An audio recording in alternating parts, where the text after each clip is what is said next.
अवकाळी पावसामुळे गणेशपुरातील वीज पुरवठा खंडित. डीपी पोल कोसळल्यानं ग्रामस्थांच्या अडचणी वाढल्या. प्रतिनिधी रिसोड तालुका.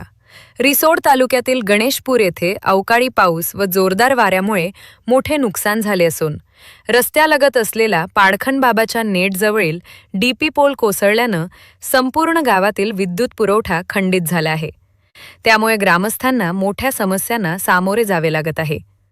अवकाळी पावसामुळे अनेक ठिकाणी झाडे रस्त्यावर पडल्यानं मुख्य रहदारीचा मार्ग बंद झाला असून वाहन चालकांना मोठा त्रास सहन करावा लागत आहे.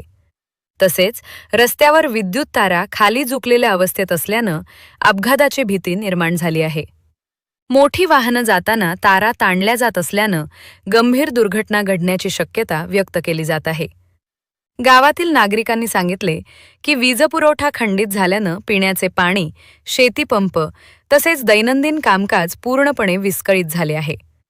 रात्रीच्या वेळी अंधाराचं साम्राज्य पसरल्यानं ग्रामस्थांमध्ये भीतीचे वातावरण निर्माण झाले आहे. तरी विद्युत महामंडळाने तातडीने दखल घेऊन कोसळलेला डीपी पोल दुरुस्त करून वीज पुरवठा सुरळीत करावा. तसेच रस्त्यावर पडलेली झाडे हटवून वाहतूक पूर्ववत करावी अशी मागणी गणेशपूर येथील ग्रामस्थांनी केली आहे.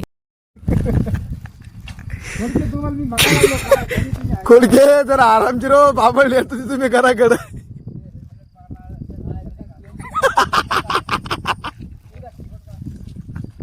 बुवा